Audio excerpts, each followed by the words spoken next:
Good morning, all students. Good morning. I am Naushad Alam from RLS Public School, Piro. I will teach you geography subject. First chapter. The name of first chapter: resource, types of development. What is a resource? Everything that satisfies our needs and is present in nature is termed as a resource. यानी कि संसाधन क्या है? तो आप अपने चारों ओर सभी चीज़ों को देखते होंगे, कपड़े, बर्तन, अनाज, कंघा, शहद की बोतल, किताब, ये सारी चीज़ें जो है हमारे लिए उपयोगी है, ये महत्वपूर्ण भी है। तो ये संसाधन है, जैसे कि आपके बुक्स में भी बताया है कि व्हाट इज ए रिसोर्स, संसाधन किसे कहते हैं। All students, under the line definition of a resource: everything that satisfied our needs and is present in nature is termed as a resource. तो अपने चारों ओर देखिए और निरीक्षण कीजिए। आप संसाधनों के विविध प्रकारों को पहचानिए, जैसे कि आप प्यास लगने पर जो जल पीते हैं, आप अपने घर में जिस विद्युत का, इलेक्ट्रिक का उपयोग करते हैं, स्कूल से घर पहुंचने के लिए उपयोग किया गया रिक्शा, कॉपी, बुक्स, जिसका उपयोग आप पढ़ने के लिए करते हैं, ये सभी रिसोर्स हैं।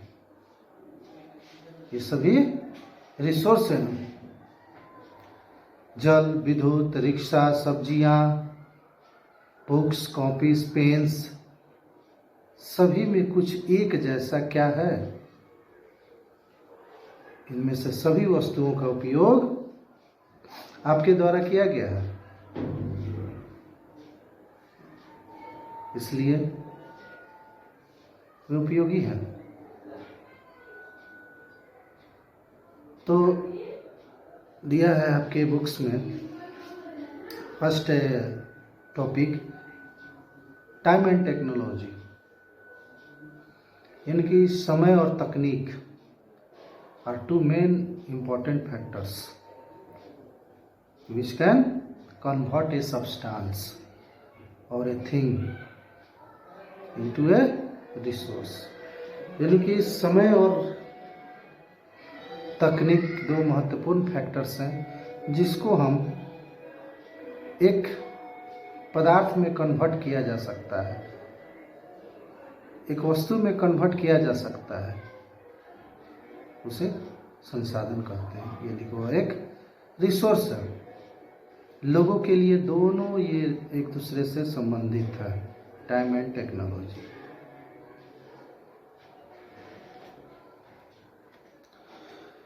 अब आपको बताते हैं कि कोई भी वस्तु संसाधन कैसे बनती है। तो कोई भी वस्तु संसाधन उस समय संसाधन बनती है जब उनका कोई वैल्यू होता है, मूल्य होता है। इसका प्रयोग अथवा उपयोगिता इससे वैल्यू प्रदान करते हैं। सभी जितने भी रिसोर्स हैं सभी वैल्यूएबल होते हैं, मूल्यवान होते हैं। वैल्यू का अर्थ क्या होता है? What is the meaning of value? यानी कि वैल्यू का अर्थ महत्व होता है। कुछ संसाधनों का, रिसोर्स का आर्थिक मूल्य होता है, जबकि कुछ संसाधनों का आर्थिक मूल्य नहीं होता है। जैसे कि कोई भी धातुओं का, मेटल का आर्थिक मूल्य होता है, लेकिन एक मनोरम भूदृश्य का आर्थिक मूल्य नहीं होता है। परंतु ये दोनों संसाधन महत्वपूर्ण हैं और मनुष्य की आवश्यकताओं को पूरा करते हैं। कुछ संसाधन समय के साथ आर्थिक रूप से मूल्यवान हो सकते हैं। जैसे कि आपके घर में बड़े बुजुर्ग हो गए, दादा दादी, कोई घरेलू नुस्खों का आज कोई बताते होंगे तो कोई भी उनका वाणिज्यिक मूल्य नहीं है, यानी कमर्शियल वैल्यू नहीं है। लेकिन यदि वो पेटेंट करने के उपरांत मेडिकल फॉर्म, यानी कि मेडिकल फॉर्म में दवाई की दुकानों में बेचे जाते हैं, तो वे आर्थिक रूप से मूल्यवान हो सकते हैं। जिस तरह के आपके बुक में टाइम एंड टेक्नोलॉजी के बारे में बताया है, समय और प्रौद्योगिकी दो महत्वपूर्ण कारक हैं, फैक्टर्स हैं, जो पदार्थों को संसाधन में माने परिवर्तित कर सकते हैं। दोनों लोगों की आवश्यकताओं से संबंधित है। लोग स्वयं ही सबसे महत्वपूर्ण संसाधन है खुद, कि आपके बुक्स में भी दिया है। Human being themselves are the most important resource, as only human resource is capable to convert a thing into a useful thing by using their intelligence, talent and technology। बताया है कि लोग खुद ही सबसे महत्वपूर्ण संसाधन हैं। ये लोगों के विचार, ज्ञान, आविष्कार और खोज ही हैं जो और अधिक संसाधनों की रचना करते हैं। प्रत्येक खोज अथवा आविष्कार से बहुत से अन्य खोज एवं आविष्कार होते हैं। आग की खोज से खाना पकाने की पद्धति एवं अन्य प्रक्रियाओं का प्रचलन हुआ, जबकि पहिए के आविष्कार से अंततः परिवहन की विधियों का विकास हुआ। ट्रांसपोर्ट की विकास हुई पहिए के आविष्कार के बाद, जैसे कि इलेक्ट्रिक का हम लोग यूज कर रहे हैं। जल विद्युत बनाने की टेक्नोलॉजी ने तेजी से बहते जल से एनर्जी उत्पन्न करके उसे एक महत्वपूर्ण इम्पोर्टेंट रिसोर्स बना दिया। ये है टाइम एंड टेक्नोलॉजी। अब आपको टाइप्स ऑफ रिसोर्स बताते हैं। There are two types of resource, natural resource and human resource, प्राकृतिक संसाधन एंड मानव निर्मित। फर्स्ट दिया है natural resource. What is a natural resource? Underline definition of a natural resource: resource that are obtained from nature and used without much modification are termed as a natural resource। जो संसाधन प्राकृतिक से प्राप्त होते हैं और अधिक संशोधन के बिना उपयोग में लाए जाते हैं, प्राकृतिक संसाधन कहलाते हैं। जैसे कि दिया है air, water, minerals, soil, land etc are example of natural resource. वायु, जिससे हम सांस लेते हैं, हमारी नदियों और झीलों का जल, मिट्टी और खनिज सभी नेचुरल रिसोर्स है, सभी संसाधन हैं। यानी कि ये सारे संसाधनों में से बहुत से प्राकृतिक से निःशुल्क फ्री में उपहार है और सीधे ही उपयोग में लाए जा सकते हैं। कुछ परिस्थितियों में प्राकृतिक संसाधन का सबसे अच्छी तरह उपयोग करने के लिए औजारों, टूल्स और प्रौद्योगिकी की आवश्यकता हो सकती है। तो your books many types of resource divided by on the basis of level of development, actual resource and potential resource, actual resource and potential resource। actual resource किसे कहते हैं? when the quality of a resource is known as it is called an actual resource। यानी कि किसी भी संसाधन के quality को जाना जाता हो उसको एक्चुअल रिसोर्स कहते हैं। ये resource depend upon the economic viability and the availability of technology. ये संसाधन निर्भर करता है किस पर? तकनीक की उपलब्धता और आर्थिक मूल्य पर। ये संसाधन को are being used in present, जिस संसाधन को आज प्रेजेंट में उपयोग किया जाता है। जैसे एग्जांपल दिया है northern plains of alluvial soil, उत्तरी घास वाले मैदान के एलुवियल सॉइल, यानी कि इसके क्वालिटी को जाना जाता है कि नॉर्थर्न प्लेन्स की जो मिट्टी है alluvial soil is very fertile soil. Petroleum है west Asia, mineral wealth in Africa are all actual resource. ये सभी क्या है? एक्चुअल रिसोर्स हैं, यानी कि इसके क्वालिटी को जाना जाता है। पोटेंशियल रिसोर्स में बताया है आपको वह resource these entire quantity may not be known and those are not being used at present, यानी कि वैसे संसाधन जिसको क्वालिटी से नहीं जाना जाता हो और आज प्रेजेंट में उपयोग नहीं किया जाता है, भविष्य में उपयोग किया जा सकता है। There are no appropriate technology to use this potential resource. कोई भी तकनीक ऐसा नहीं है कि जिसको उपयोग करने लायक बनाया जा सके कि है पोटेंशियल रिसोर्स। जैसे कि एग्जांपल और दिया है कि लद्दाख में यूरेनियम रिजर्व, यूरेनियम खनिज पदार्थ पाए जाते हैं प्रचुर मात्रा में। राजस्थान में सोलर एनर्जी पाए जाते हैं जिसका प्रेजेंट में उपयोग नहीं किया जाता है, लेकिन फ्यूचर में भविष्य में किया जा सकता है।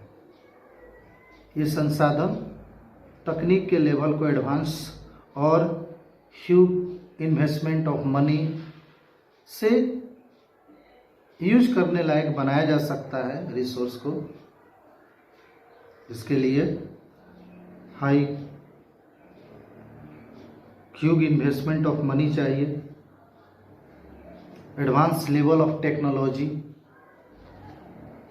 तो भी इसी को रिसोर्स को फ्यूचर में उपयोग करने लायक बनाया जा सकता है। जैसे कि high speed winds were a potential resource for 100 years ago। 100 years पहले पोटेंशियल रिसोर्स था हाई स्पीड वाइंड्स, लेकिन आज हाई स्पीड वाइंड्स क्या है? दे आर एक्चुअल रिसोर्स, जिसको प्रेजेंट में आज उपयोग किया जा रहा है। किसके माध्यम से? किसके कारण? Development of wind farms, wind farms के विकास के कारण, जिससे generate electricity by using wind speed से बिजली उत्पादन किया जा रहा है। जैसे कि और भी दिया है, जैसे कि Netherlands and to some extent in Nagercoil in Tamil Nadu. Examples दिए हैं आपको। दूसरा टॉपिक्स है रिसोर्स को बेस्ड ऑन ऑर्गेन के आधार पर दो भागों में बांटा गया है, बायोटिक रिसोर्स और एबायोटिक रिसोर्स। बायोटिक रिसोर्स किसे कहते हैं? Biotic resource are those resource which content life, वैसे संसाधन जिसमें जीवन जिंदगी हो, यानी कि लिविंग थिंग्स। लिविंग थिंग्स क्या है? Biotic resource. Plants, animals, human beings, क्योंकि कंटेंट लाइफ, ये सभी बायोटिक रिसोर्स कहलाते हैं। Abiotic resource are non living things as they do not content life, यानी कि abiotic resource non living things है, निर्जीव वस्तुएं हैं जिसमें लाइफ नहीं होता हो, जैसे कि water energy, solar energy, rock, minerals, ये सभी एबायोटिक के उदाहरण हैं। ये आपका बायोटिक रिसोर्स और abiotic resource are divided on the based on origin के आधार पर रिसोर्स को दो भागों में बांटा गया, बायोटिक रिसोर्स और एबायोटिक रिसोर्स। नेक्स्ट टॉपिक है बेस्ड ऑन एक्सेबिलिटी, खपत के आधार पर। There are two types of resource, renewable resource and non renewable resource. On the basis of based on exhaustibility के आधार पर there are two types of resource, renewable resource and non renewable resource. Renewable resource को हिंदी में कहते हैं नवीकरणीय संसाधन। यानी कि रिन्यूएबल रिसोर्स किसे कहते हैं? तो रिन्यूएबल रिसोर्स वे रिसोर्स हैं जो शीघ्रता से नवीकृत अथवा पुनः पूरित हो जाते हैं। इनमें से कुछ अनलिमिटेड है और उन पर मानवीय क्रियाओं का प्रभाव नहीं होता है, मनुष्य का प्रभाव नहीं होता है, अनलिमिटेड है, जैसे कि सौर और पवन ऊर्जा, solar energy and wind energy. लेकिन फिर भी कुछ रिन्यूएबल रिसोर्स जैसे कि वाटर, सॉइल और वन की लापरवाही से किया गया उपयोग उनके भंडार को प्रभावित कर सकता है। जल अनलिमिटेड में है, ये आपका रिन्यूएबल रिसोर्स हो गया। यानी कि बुक्स में दिया है renewable resource are those resource which can renew themselves again and